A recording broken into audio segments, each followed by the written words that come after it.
बात तो good nature की चल रही है, पर भैया जी ने कुछ सुना दिया तो हम भी कुछ सुना देते हैं। रामायण का कथानक चल रहा है, और आपको पता है रामायण किसने लिखी थी? किसने लिखी रामायण?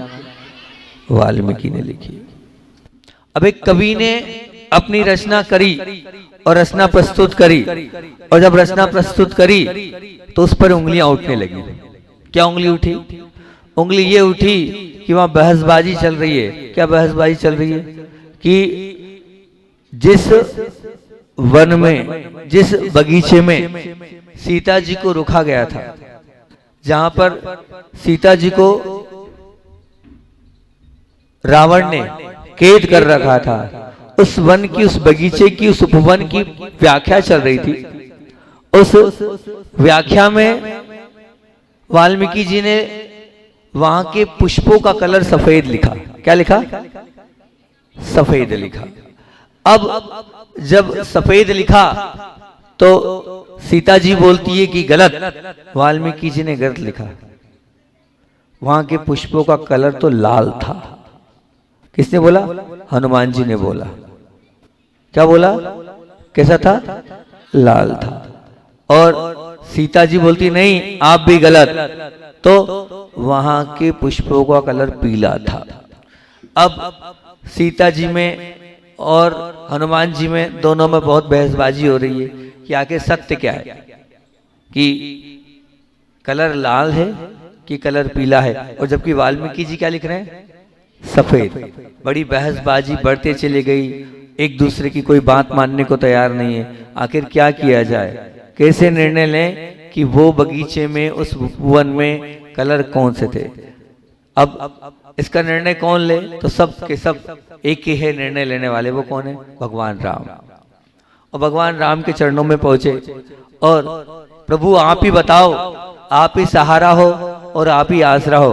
आप तो बताओ कि मैंने पीले पुष्प देखे, और हनुमान जी कह रहे हैं कि मैंने लाल देखे, और वाल्मीकि जी कह रहे कि हमने सफेद देखे।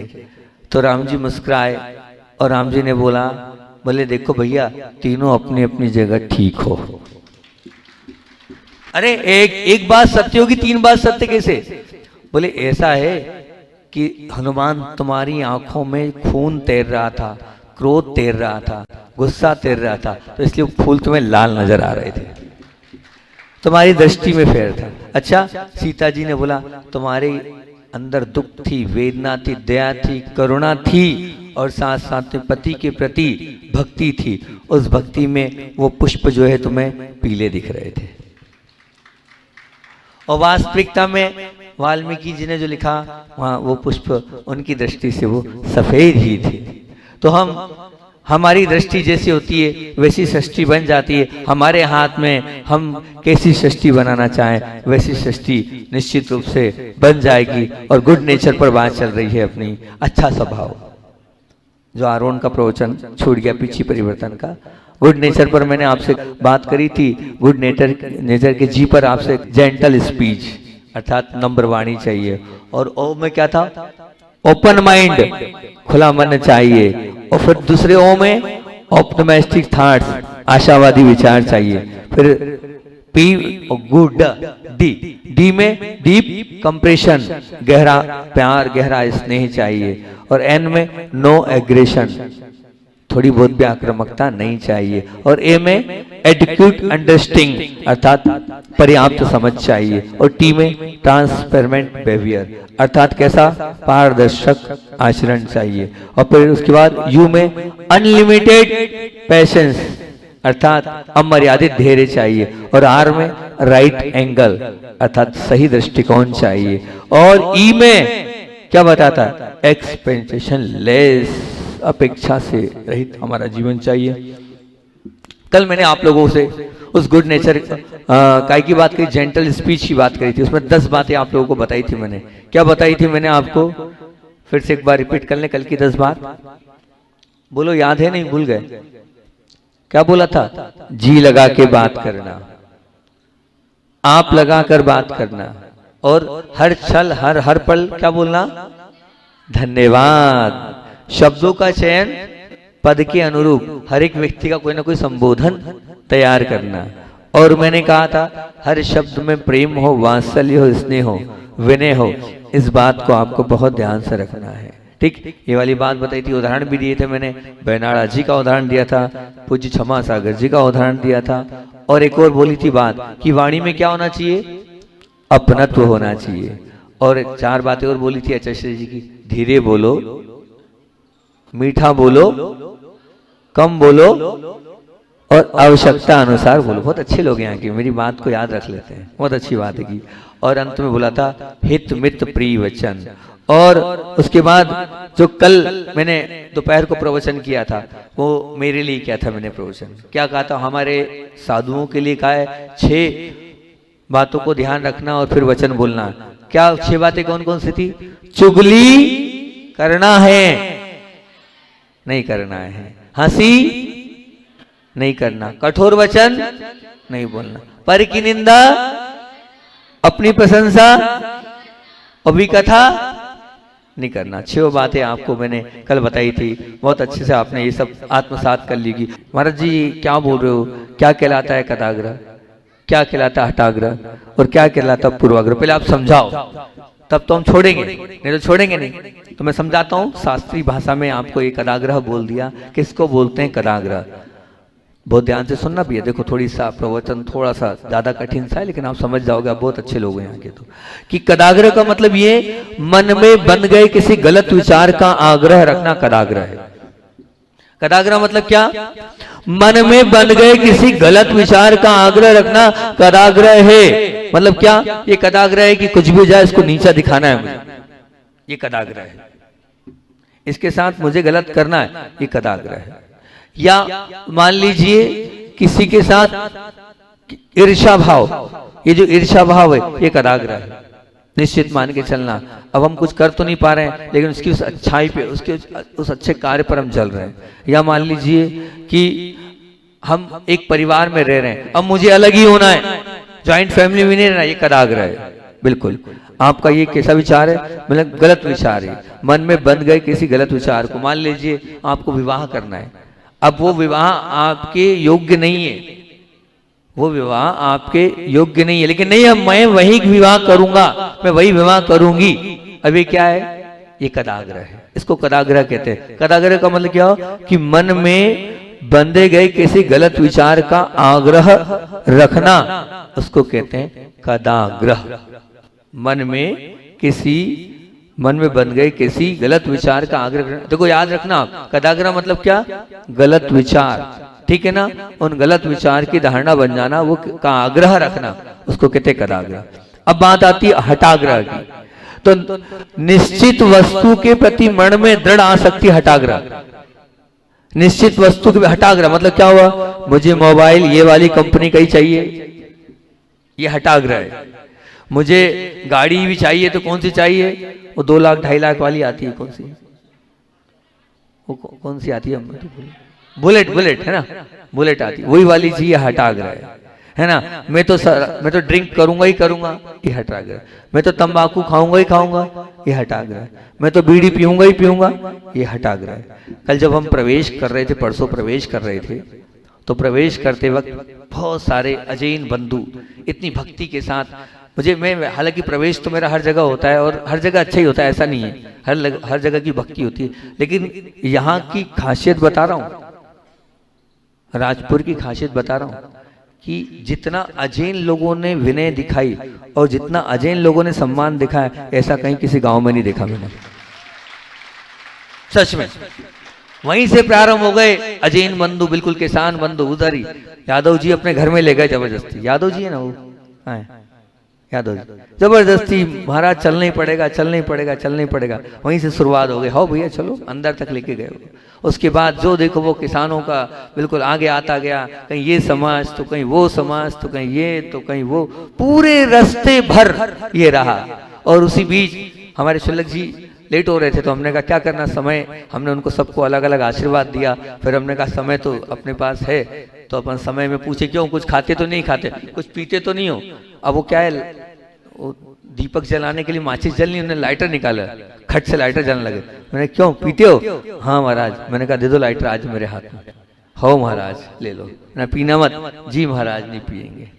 मैंने कहा बहुत अच्छी बात है। हठाग्रह उन्होंने छोड़ दिया, तुरंत लाइटर मेरे हाथ में दिया। मैंने नहीं रखा, मेरा कोई जेब नहीं था, मैंने दूसरे को दे दिया। महाराज लाइटर आपने क्या किया? तो ये हठाग्रह नहीं रखना, आपने कह दिया तो बिल्कुल निश्चित हम इस हठाग्रह को छोड़ रहे हैं। ये कहलाता है हठाग्रह, ठीक है ना? ये चाहिए और चाहिए ही चाहिए, ये कहलाता है हठाग्रह। किसी वस्तु के प्रति दृढ़ आसक्ति, किसी वस्तु के प्रति दृढ़ आसक्ति को हठाग्रह कहते हैं। अभी भी आप देख लो, मेरा भाव क्लास लेने का था, पर यहाँ जब अजैन बंधु बहुत सारे आके बैठ जाते हैं तो मैंने अपनी क्लास को गौण कर दिया। उनकी भक्ति को, उन लोगों को देखकर मैं प्रवचन करने लग गया। सच में कल भी क्लास करने ही बैठा था, लेकिन इतने सारे लोग बैठे हैं, वो क्या कर्म कांड समझेंगे और क्या कर्म कांड को उनके पल्ले पड़ेगा, ऊपर से जाएगा। इन सब बंधुओं के लिए सुबह कर चुका हूँ प्रवचन में, पर दोपहर में सिर्फ आप लोगों के लिए कर रहा हूँ। आप लोग इतने सारे बैठ जाते हैं, आके हाथ जोड़े बैठे रहते हैं, तो मैंने कहा ठीक है भैया, इन लोगों के निमित्त से कुछ ना कुछ तो बोलना चाहिए। तो क्या निश्चित वस्तु के प्रति मन में आसक्ति, दृढ़ आसक्ति, वो कहलाते हैं हठाग्रह। अब बात आती क्या है कि पूर्वाग्रह की। पूर्वाग्रह मतलब निश्चित व्यक्ति के लिए मन में गलत धारणा बना ली आपने, पूर्वाग्रह है। कैसे? अरे ये तो झूठा ही है, ये तो चोरी है, ये तो धोखेबाजी है, ये तो व्यसनी है, या दो व्यक्ति हैं उनमें से ये अच्छा है और ये बुरा है। ये पूर्वाग्रह है आपका। आपने एक धारणा बना ली है ऐसा ही है। नहीं, बिल्कुल धारणा नहीं बनाओ। हमारे गुरुदेव बोलते थे, बहुत अच्छी बात बोलते थे, आचार्य जी बार बार बोलते थे कि आप अपराध से बैर करो, अपराधी से नहीं। क्या बोलते थे? आप अपराध से बैर करो, अपराधी से बैर नहीं करो। अगर आप अपराधी से बैर कर रहे हो तो समझ लेना आज नहीं तो कल आप भी अपराधी बन जाओगे। तभी तो पूज्य गुरुदेव ने उन जेलों में उन अपराधियों को, उनके जीवन को अच्छा बनाने के लिए तिहाड़ जेल दिल्ली जैसी जगह में, सागर जेल जैसी जगह में और अन्य अन्य जेलों में हथकरघा केंद्र खोला। इसी भाव को लेकर तो हथकरघा केंद्र वहां पर खोला है, ताकि उन्होंने अपराधी से बैर नहीं किया। अपराध से गलती हो गई, पाप कर्म का उदय था, उस वजह से कहीं हो गया तो उसे क्षमा करना चाहिए। ये तीनों बातें बना दी। किसी को झूठा नहीं बोलना, किसी को व्यसनी नहीं बोलना, किसी को चोर नहीं बोलना, किसी को धोखेबाज नहीं बोलना, एक अच्छा और एक बुरा तुलना नहीं करना। कुछ भी हो जाए उस तुलना को रोक देना है। तो ये तीनों बात आप समझे। एक हैगा कदाग्रह, एक हैगा हठाग्रह, एक हैगा पूर्वाग्रह। क्या हुआ? एक जैसे लग रहे हैं शब्द, लेकिन तीनों की परिभाषा मैंने अलग अलग व्याख्यात कर दी। तीनों अलग अलग है। फिर से बता रहा हूं, कदाग्रह मतलब मन में बन गए किसी गलत विचार का आग्रह रखना, विचार का आग्रह रखना, वो कहलाता है कदाग्रह। और हठाग्रह क्या? किसी वस्तु के प्रति दृढ़ आसक्ति, दारू के प्रति, सिगरेट के प्रति, तंबाकू के प्रति, ये हठाग्रह। मालूम है, हम जानते हैं कि तंबाकू खाने से क्या होगा। बताओ क्या होगा? आप जानते हैं फिर भी तंबाकू खा रहे हैं। बीड़ी पीने से क्या होगा? आप जानते फिर भी ले रहे हैं। लेते नहीं लेते? बोलो ले रहे कि नहीं ले रहे? आप वो सब कर रहे हैं। या जितने लोग बैठे हैं वो सभी लोग दारू भी पी रहे हैं, पीते हैं ना? हाँ, तो गुरु के सामने झूठ नहीं बोलना। बीड़ी भी पीते हैं, सिगरेट भी पीते हैं, तंबाकू। क्यों? आप ये बताओ, अगर वो अच्छी चीज है तो फिर हमको भी दो ना आप आहार में। महाराज एक आध बीड़ी पी लो, तंबाकू दो कल आहार में लाके, अगर अच्छा हो तो, खाने योग्य हो तो। खाने योग्य है क्या वो तंबाकू? बताओ जो आप खा रहे हो है? नहीं है भैया, आप मान के चलना। मैं इतने ही बोलता हूँ, जो लोग तंबाकू बीड़ी पीते हैं उनसे ही बोलता हूँ, एक बार आप बंबई के कैंसर हॉस्पिटल में जाके एक राउंड मारा। जब आप एक राउंड मारा होगे ना, तो सच में अगर आपके पास सच्ची आत्मा होगी तो उस वक्त छोड़ दोगे कि नहीं भैया बिल्कुल नहीं खाना। और मैं तो एक बात बोलता हूँ, चलो यहाँ मेरे ख्याल से कितने लोग बीड़ी सिगरेट पीते हैं? तो झूठ नहीं बोलना, हाथ उठा लो कि हाँ हमारे जब तंबाकू खाते हैं, बीड़ी पीते हैं, हम सिगरेट पीते। कितने लोग पीते हैं? एक। बहुत बड़ी। देखो, गुरु के सामने छल नहीं और गुरु के सामने कपट नहीं। ध्यान रखना, दुनिया के सामने जो करना है सो करना, लेकिन गुरु के सामने कैसे होना, एकदम निष्कषाय होना, निष्पाप होना, है ना। चलो मैं तुम्हें दारू पी रहे, ड्रिंक भी करते हैं, कितने लोग पीते हैं, नहीं पीते, चलो बीड़ी पीते हैं, ठीक, तंबाकू खाते हैं, ठीक है, बहुत अच्छी बात है। मैं तुम्हें आशीर्वाद दे रहा हूं खाने पीने के लिए, बीड़ी पीने का भी आशीर्वाद और तंबाकू का भी आशीर्वाद, पर एक शर्त है मेरी, सुनो। क्या शर्त है? वो शर्त अगर आप स्वीकार है तो आपको पूरी पूरी छूट। क्यों सोनू, तुम भी करते हो कुछ चोरी ऐसे जी करते हो? देखो झूठ नहीं, तंबाकू खाते हो, हाँ ये। और कुबेर नहीं, तुम इतने सीधे हो। तो सुनो, अगर मान लो आपको खाना भी है, कोई दिक्कत नहीं है, पूरा पूरा आशीर्वाद दोनों हाथ से, लेकिन एक शर्त। क्या शर्त सुनना है? क्या शर्त? शर्त ये है कि आप मान लो कितने दिन भर में 4 बार तंबाकू खाते हो, कितनी बार खाते हो? 5 बार, 7 बार, 8 बार, 10 बार, जितने भी बार खाते हो उससे आधी बार अपनी धर्मपत्नी को आप खिलाओगे पिलाओगे, और बीड़ी पीते तो बीड़ी पिलाओगे, और उससे आधी बार अपने बच्चों को दोगे। इस शर्त में पूरा आशीर्वाद।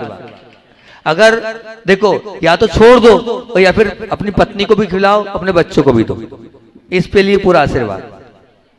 या तो छोड़ दो आज गुरु चरणों में, या छोड़ दो कि हम बीड़ी नहीं, उससे अगर भला हो रहा है तो पियो भैया। सुनो, 1 2 4 दिन तकलीफ होगी, 2 4 10 दिन तकलीफ होगी, लेकिन 10 दिन बाद आप नेचुरल हो जाओगे। क्यों तकलीफ होगी? वो नशा है, नशा है, इस वजह से वो वापस बार बार मांगता है। आप इस चीज को समझो कि आप ये बताओ कि क्या कभी रोटी खाने की तलब लगती है आपको? भूख लगती है, तलब नहीं लगती। लगती है तलब? क्या सिर भन आ रहा है और चक्कर आ रहे हैं और बिल्कुल रहते नहीं बन रहा है रोटी के बिना, ऐसा होता है? बोले ऐसा होता है क्या कभी? मतलब रोटी नशा नहीं है, लेकिन बीड़ी नशा है, तंबाकू नशा है, और ड्रिंक नशा है। तो नशा तो निश्चित रूप से आपके जीवन को खराब कर देगा। तो आज आप लोगों से कि अगर यहाँ बैठे हो आप, तो आप प्रयास करो आज, और पक्का मन बनाओ और बोल दो, महाराज जी आज के बाद हम ना ड्रिंक करेंगे, ना बीड़ी पिएंगे, ना सिगरेट पिएंगे, ना तंबाकू खाएंगे। आप एक बार आज बोल दो, आज गुरु चरणों में छोड़ दो, मेरा आशीर्वाद है छूट जाएगी, नहीं तो जिंदगी भर नहीं छोड़ पाओगे आप, जिंदगी भर नहीं छोड़ पाओगे। बोलो, कितने लोग छोड़ रहे? खड़े हो, जितने लोग छोड़ रहे खड़े हो जाओ, खड़े हो जाओ। जो लोग धर्म को मानते हैं, जो लोग गुरु को मानते हैं, जिनके जीवन में भगवान है, उतने लोग खड़े हो जाओ। और जो नहीं मानते हैं गुरु को, वो बैठे रहो। जो गुरु को स्वीकार करते हो खड़े हो जाओ। स्वीकार करते हो, मानते हो, आत्मा से मानते हो, खड़े हो जाओ। अभी भी भक्ति कम है आपकी, अभी कमजोर है, आप विश्वास तो करो मेरे आशीर्वाद पर। मैं आपको आशीर्वाद दे रहा हूं, छूट जाएगा। आप पूरा पक्का मन बनाओ, छूटेगा, बिल्कुल छूटेगा। अभी भी कम लोग हैं, अभी भी खड़े हो जाओ। बहुत सारे लोग पीछे खड़े नहीं हो रहे। अरे क्यों चिंता कर रहे हो? मैं आशीर्वाद दे रहा हूं, छूटेगी आपकी। क्यों विकल्प कर रहे हो? हाँ, विश्वास रखो, एक दिगंबर साधु तुम्हें आशीर्वाद दे रहा है, तो विश्वास रखो। आज छोड़ दोगे तो जीवन बन जाएगा, और आज नहीं छोड़ पाए तो जीवन में कभी नहीं छोड़ पाओगे। इसी के साथ तुम्हारा मरण हो जाएगा, पक्का। हाथ जोड़ो, हाथ जोड़ो, बोलो हे महाराज जी। तुम लोग थोड़ी बोलो हे महाराज जी, बोलो, आपको वचन देते हैं, बोलो, आपको वचन देते हैं, हम प्राण चले जाएंगे पर कभी भी नशा नहीं करेंगे, तंबाकू नहीं खाएंगे, पाउच नहीं खाएंगे, बीड़ी नहीं पिएंगे, सिगरेट नहीं पिएंगे, और ड्रिंक नहीं करेंगे। पक्का? पक्का? तो बस 9 बार राम राम राम बोलो। वो 9 बार बोलो, राम राम राम राम राम राम राम राम राम। राम भगवान की सौगंध है अब आपको, ठीक है ना? ध्यान रखना, अगर राम को मानते हो तो ध्यान रखना, खाना पीना नहीं तो फिर ध्यान रखना उल्टे दिन चालू हो जाएंगे तुम्हारे। अब आपने मेरे को वचन दिया है, उल्टे दिन चालू हो जाएंगे, फिर उल्टा हो जाए तो बोलना मत महाराज क्या हुआ, फिर ढूंढते फिरना मैं कहाँ हूं। हाँ, खुली बात है, जो मुझको धोखा देता है फिर उसको ऊपर वाला छोड़ता नहीं है, क्योंकि मेरे साथ ऊपर वाला रहता है। ठीक, छोड़, बहुत बढ़िया, बहुत आशीर्वाद, ठीक है ना, विकल्प करना नहीं, बहुत बढ़िया, पूरा आशीर्वाद। देखो कितना अच्छा काम कर दिए। ये पूर्वाग्रह इनका नहीं है ना, इनका हटाग्रह है और ना इनका कदाग्रह है। इन्होंने वो सब कुछ छोड़ दिया। मैं चाहता ही था आप वो छोड़ो और आपने वो छोड़ दिया, बहुत अच्छी बात है। अगर आपको कोई तकलीफ होती है मेरे पास आ जाना, मैं आपको तरीका दे दूंगा। अगर मान लो जो लोग तंबाकू खाते हैं और तलब लगे तो मैं आपको तरीका दे दूंगा कि इस प्रकार से आप अगर यूज करें तो बहुत अच्छी बात है। एक ही छोटा सा तरीका दे देता हूं।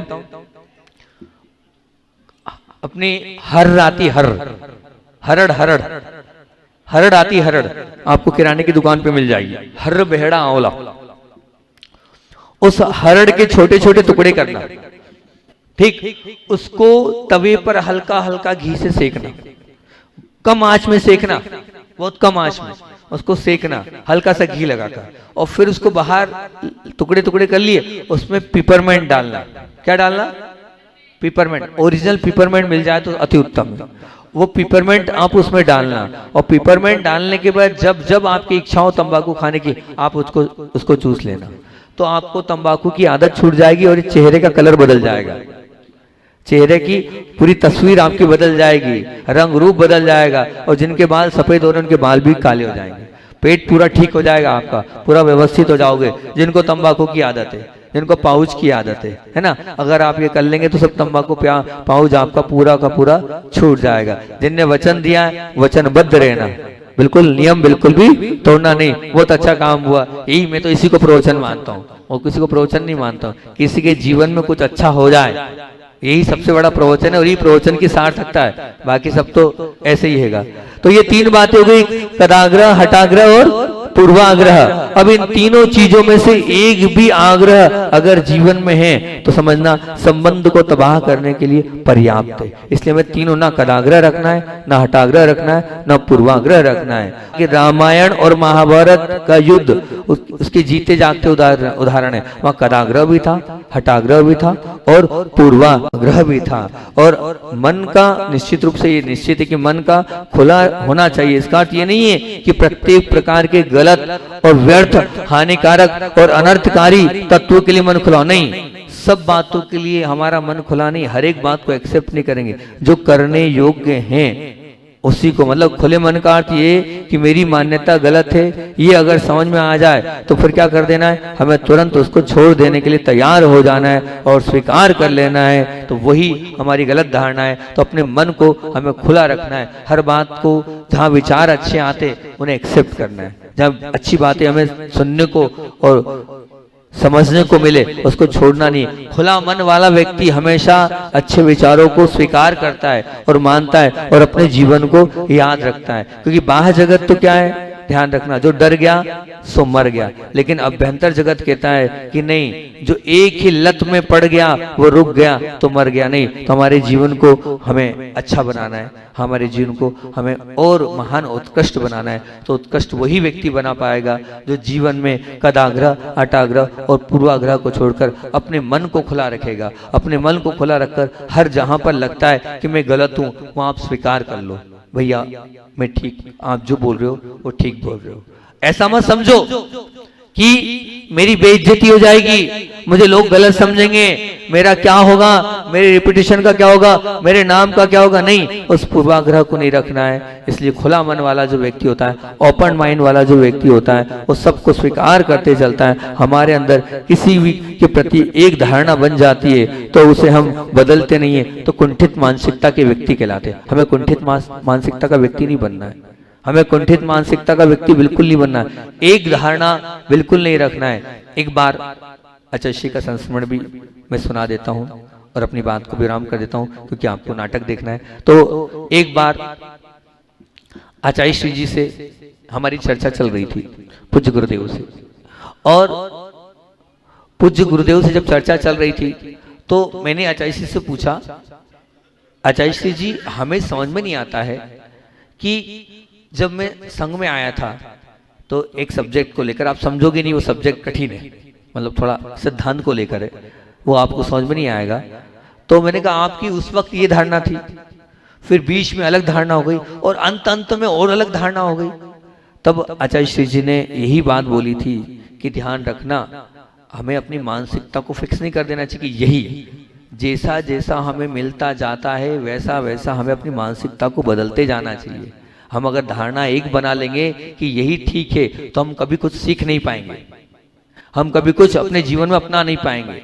तो अपनी इस धारणा को हमें बदलता रहना चाहिए, तभी तो खुला मन वाला होगा। हम सबकी बातों को एक्सेप्ट करें, सबकी बातों को स्वीकार करें और सबकी बातों को स्वीकार कर कर उसके अनुसार से अपना जीवन बनाएं। जहां हमें अच्छा लगे, हम हर बात को स्वीकार करने की बात नहीं कर रहे हैं, हर बात स्वीकार नहीं करना है, हम ओपन माइंड की बात कर रहे हैं। गुड नेचर का ओ चल रहा है, ओ यानी ओपन माइंड। ओपन माइंड मतलब जहां अच्छा हो उसके लिए खुला मन रखो, चाहे वो दुश्मन भी क्यों ना हो। अगर दुश्मन भी के पास से भी अच्छा मिलता हो तो लो, आप उठाकर देख लो।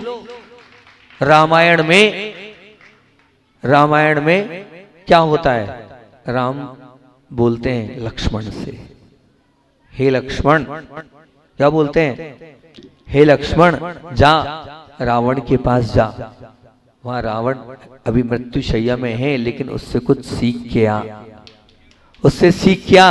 और लक्ष्मण जाते हैं और क्या होता है, रावण भी बहुत सारी नीतियां, बहुत सारी शिक्षाप्रद बातें बताता है। खुला मन रखो, दुश्मन से भी सीखने के भाव रखो, वो भी बहुत कुछ सिखा सकता है, तब आप गुड नेचर के मालिक बन सकते हो। और कुंठित मानसिकता का व्यक्ति एक ही धारणा बना के रखता है, क्या रखता है कि बस ये गलत है, ये झूठा है, ये इसने बुरा किया है, ये ठीक है, वो बुरा है। नहीं, ऐसा हमारे जीवन में बिल्कुल नहीं होना है। तो हमें पूर्वाग्रह नहीं रखना है, हमें झूठा व्यक्ति नहीं बोलना है, हमें व्यसनी व्यक्ति नहीं बोलना है, हमें चोर व्यक्ति नहीं बोलना है। हमें तो अच्छी दुआएं देना है कि हे भगवान, हम यहाँ से अपनी सद्भावनाएं व्यक्त कर रहे हैं कि कहीं किसी पूर्व कर्म के उदय से इसने कुछ गलत कर लिया है, लेकिन ऐसा पुण्य इकट्ठा हो जाए कि आगे से ऐसे गलत ये नहीं करे। ऐसी धारणाओं को, ऐसी भावनाओं को दुआएं दो, बद्दुआ मत दो।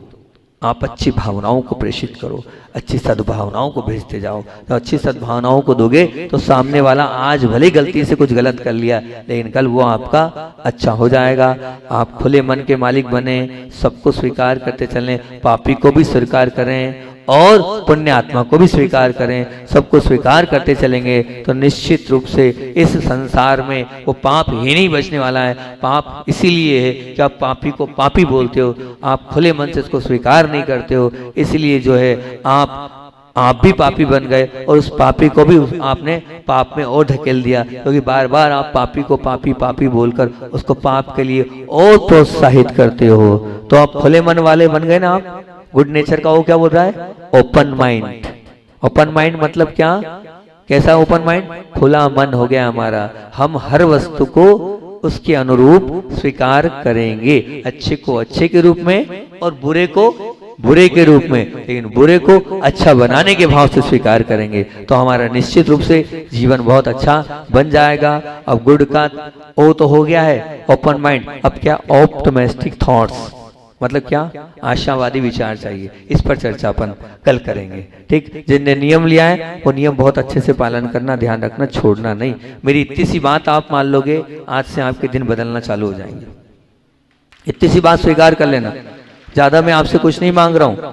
इतनी सी बात आपने मेरी मान ली तो निश्चित मान के चलना, आपके जीवन बदलना प्रारंभ हो जाएगा। अब आज तो समय हो रहा है, आपको कुछ मंत्र भी दूंगा मैं, जिससे आपके जीवन बहुत अच्छे बने, ठीक है ना। कुछ मंत्र देके जाऊंगा, इतने लोग आप आ रहे हो, उन मंत्रों को आपको जपना है, उन मंत्रों से अपने जीवन को अच्छा बनाना है, ताकि आपका अंत सुधर जाए और इस मनुष्य पर्याय को छोड़कर आप भी भगवान राम के बाजू में बैठ जाएं। यही भावना। बोलिए आचार्य भगवान विद्यासागर जी महामुनि राज जी की।